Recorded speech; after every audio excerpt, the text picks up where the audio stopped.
How do I plan to take over the world? By cynically advancing a populist agenda on a radio show called This Gun in My Hand.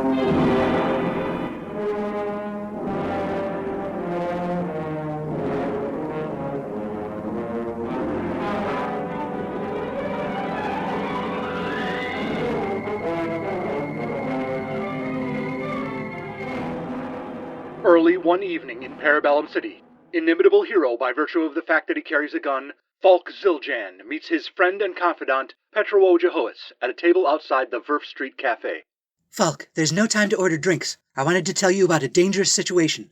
Great. I haven't had a gunfight in a couple days. What have you got, Petra? People around town have been talking about a new radio show on a rival network. It's a copycat of This Gun in My Hand. Unless they're using my name or music, I'm not worried about copycat shows overtaking ours.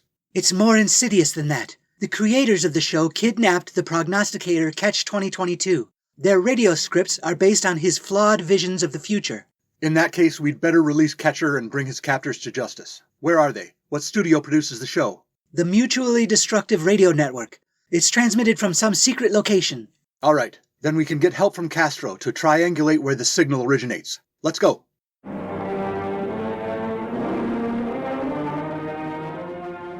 On the door of an apparently abandoned building uptown, Falk performs the secret knock. Despite its shabby outward appearance, this building is the gallery of the Emerald Ash Borer, a crime fighter posing as a master criminal. Falk and Petra are ushered in by the Emerald Ash Borer's faithful Filipino valet, Castro, a skilled fighter, inventor, and chemical engineer. After bringing him up to speed, the trio races off in the Sapphire Studebaker, futuristic vehicle of the Emerald Ash Borer, who is at a newspaper publishers convention in Boise this week, so he won't notice they're using it. What else can you tell me about this radio show? Who's behind it? I don't know. I've only heard one episode. Catch 2022 must have gotten details wrong in his prophetic visions. The show is set in a dystopian future where an infectious illness has made everyone so dumb they voted for an entertainer for president. Oh no. Film stars would make horrible leaders. He wasn't a film star. He was in some broadcast visual medium, a sort of game show where he pretended to be rich. He played a domineering, abusive boss with a history of cheating at business and cheating on his wives. Contestants on his game show pretend to work for him, and he gradually fires them all. Did the virus give audiences a fetish for being dominated? No, Castro. He was famous for the game show before the virus. I can't believe voters in this country would elect an entertainer. You know you're Reagan if you believe that could happen. Reagan? No, I said agin. You're agin. You're not thinking straight due to senility. If you're saying it can't happen here, I've got a novel you should read by Upton Sinclair. You didn't have to do that. It's not even my birthday. I don't actually have a copy of it for you. I meant you should read it. Right. Why are we doing book recommendations now? It's a novel about the rise of an American dictator along the lines of Chancellor Hitler. It's called It Can't Happen Here. I still say it's implausible. But you said that radio show is a copycat of This Gun in My Hand? Nothing you've said so far sounds similar. What part is it copying? The name of the show is a character announcing he has a gun. This president character has a sidekick in clown makeup, a man of Irish descent with the name V.D. Chance. In every episode, this Irishman announces he's carrying a submachine gun that he took from a woman, and that phrase is the name of the radio show. Okay. It's called Ivor MAC-10. I don't get it. It has something to do with the numerical designation for some futuristic firearm. Also, fans of the show call themselves Margies. It's derived from their slogan, Make America Really Ginchy Everybody. If they're using non-English terms like gin-chi, they're not even bothering to hide their foreign influence. Ginchy means good or fashionable, in the same way that hipsters and jazzmen in our time might say swell or keen. Remember, this is slang from the far future, 86 years from now. So wait, who's the star of the show? Is it the Irishman who says the catchphrase or this president character? It's the president. At first I thought they were calling him the Lone Arranger, as if the main character worked for a bank. But I guess they're really saying the Lone O-Ranger? The Lone Oranger? They talked about Florida a lot in the episode I heard. Maybe he worked as a fruit picker before he became president? A rags to riches story? I guess so. Anyway, the name he was born with is McDonald's Truncheon. I'm picking something up. Let's listen. A lot of people have been saying, how does he do it? He does it so great. People say nobody can do it like McDonald's can. And that's true. You see how I've done. I stand before you today in this high school gymnasium to announce that the United States of America is going to annex the Sudetenland. No, I'm sorry, that's from my briefing on Europe. Tremendous piece of property, that Sudetenland. What we're really going to annex is Canada, Greenland, and we're going to take back control of the Panama Canal. Now, if you're a person listening to me many, many years ago, say in 1939, you'd say, McDonald's, we already control the Panama Canal. It's in our sphere of influence, I like to call it. Did you know it's in the southern hemisphere? That's true. So why would we need to annex it? Well, some dummies a few years ago ceded control of the canal to people who live there. The indigenous people is what they're called. And I said, why did we cede it? The jungle takes care of itself. You don't need to plant new seeds. But anyway, we gave it away. We shouldn't have done it. The locals got it. We need it. We're going to take it back.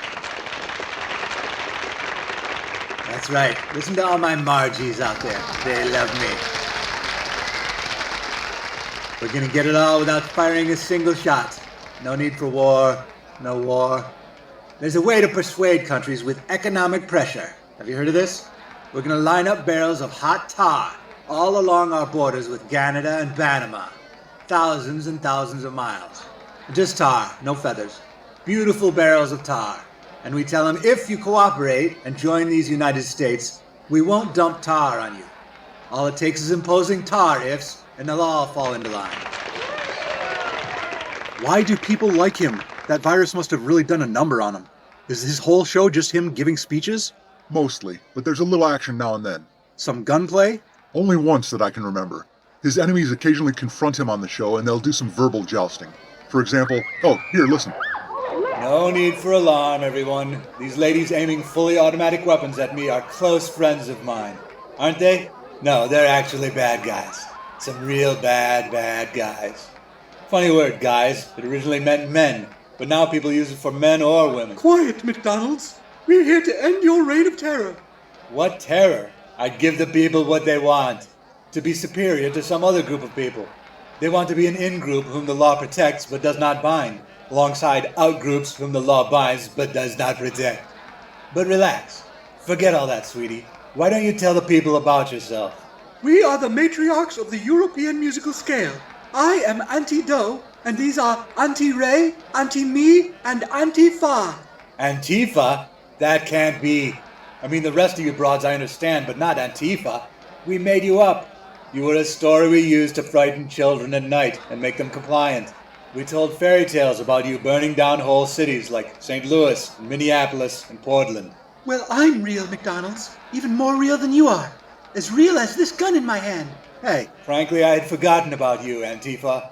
I thought we replaced you with other boogeymen like DEI and wakefulness. There he goes, misgendering us as boogeymen. I can see why you might have trouble with Latin and need to spell it out. But we don't belong to Opus Dei either. Would you gals excuse me for just a moment? I'm going to take a drink from this glass. Don't try any funny business. Do you hear the sound of my fingernails playing across this delicate glass? It's quite mesmerizing, isn't it? Sometimes when I'm standing at a podium like this, I pick out one person from the audience and picture myself doing their nails, or maybe applying makeup.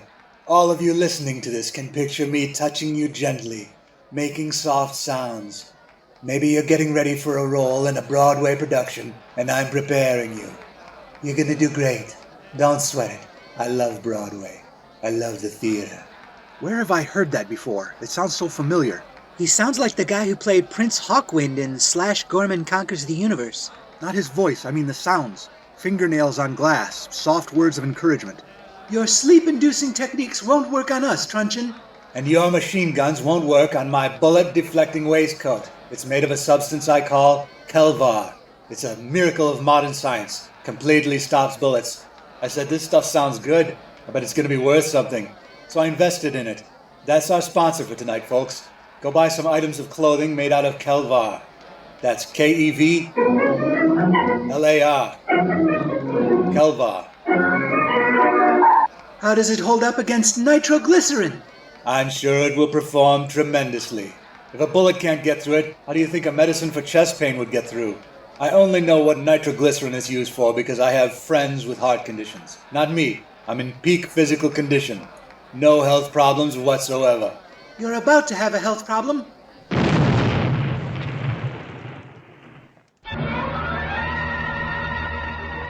Will President Truncheon survive the 4 antes of the apocalypse? Find out in next week's exciting installment of Either MAC-10. Oh, come on, they just end with an explosion? That's the cheapest kind of cliffhanger. I bet they'll start the next episode like nothing happened, without mentioning how they survived the explosion. The signal is coming from somewhere down this dirt road. They must be broadcasting from that abandoned farmhouse. Is something wrong with the Studebaker? It suddenly got louder. No, it's fine. The sound of the car was pushed down in the mix so it wouldn't overpower the radio. Here we are. Castro, you circle around to the back door. I'll find a side window to jump through, and Falk will bust in through the front door. They don't present that much of a threat. But we don't know how many are in there. It's 2 people. I know exactly who it is. Hey, you're going to give away Ash Borer's secret knock. Oh, sorry. Open up. This has gone on long enough. Who's behind this? Who should we prepare for? It's the soft-spoken villainess who controls men's minds through the technique of autonomous sensory mind rendition, or ASMR. Her name is Asmer? Whispering Wind, with her sidekick Blessed Day, formerly known as Mukbang. Why, Falk Zildjian, you're just in time to hear us capture the minds of the entire tri-state area. Not very ambitious, are you? And you've brought your play friends. Isn't that adorable? Where's Whispering Wind? Here I am, Zildjian. How did you know it was me? I asked myself, why would someone come up with a contrived acronym like MARGE for their slogan? Probably someone who loved hearing their own name. So I strained my memory for everyone I've come in contact with named Margie or Margaret. When that didn't work, I asked the Informatron to search her thinking calculator, the Informatrix. I knew we should have paid to have our number unlisted. Only 2 names starting with M-A-R-G were in its memory circuits. One of them was Margot Lane, the secretary and confidant of a crime fighter known as the Shadow. But she doesn't live in Parabellum City. In fact, that woman is from a parallel universe. Our world's version of her is Largo Maine, secretary of a crime fighter known as... Don't say it! If people know enough about the sidekick, they can figure out the secret identity of the guy he sidekicks for. Trust me, I speak from experience. Oh. Anyway, I didn't think Margot from that other world would bother to come here. The only other Margaret in the memory banks was you, Whispering Wind, also known as Margaret something. We never established your last name in earlier episodes. But it was you. Well, here are my delicate wrists. Go ahead and slap on the cuffs, if that's part of your vigilante playset. If you've harmed Catch 2022... I'm fine, Falk. There's no crime being committed here. I thought they kidnapped you. Nah, I'm teamed up with Blessed Day and Whispering Wind. We gotta get out the message to warn people of what's coming. Just like Sinclair Lewis tried to do. Upton Sinclair. You think these 2 criminal mind controllers are doing it out of the goodness of their hearts? I don't care why they're doing it. I just know it needs to be done. We are producing Catch-22's little radio play to get people accustomed to the idea of a plain-spoken dictator.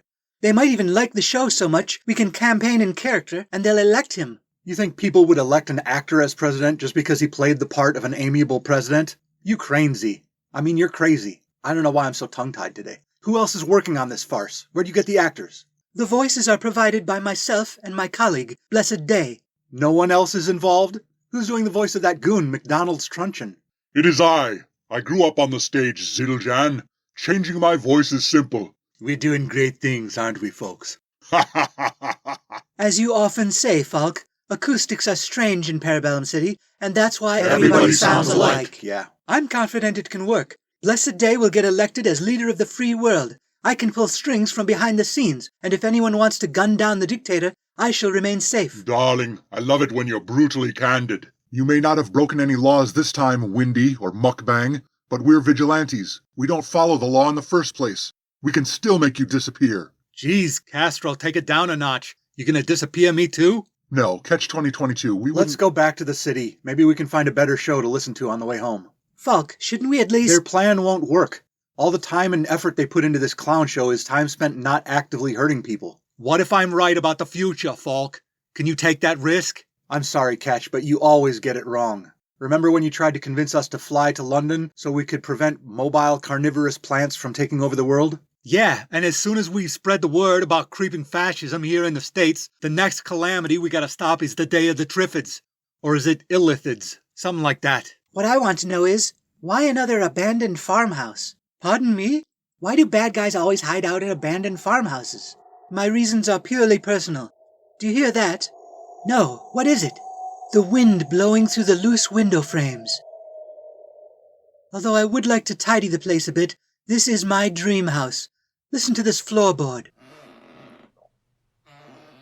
Isn't that delightful? She spent hours yesterday stepping on it and releasing it. We had to stop recording I've MAC-10 until I could convince her to stop. Why do you have newspapers all over the floor? Because... Ah. But possibly my favorite sound is the subtle murmur of this kerosene lamp as it burns. Mind you don't tip it over onto that crate of nitroglycerin.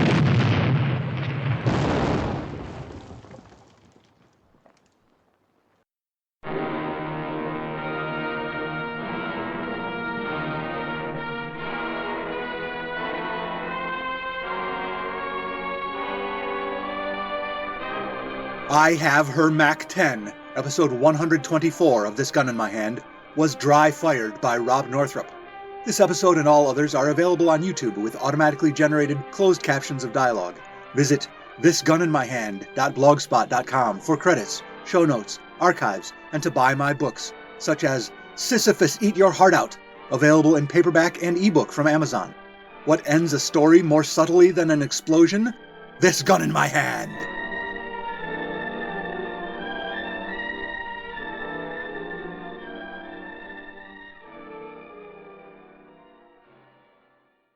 I'll shoot the MAC-10.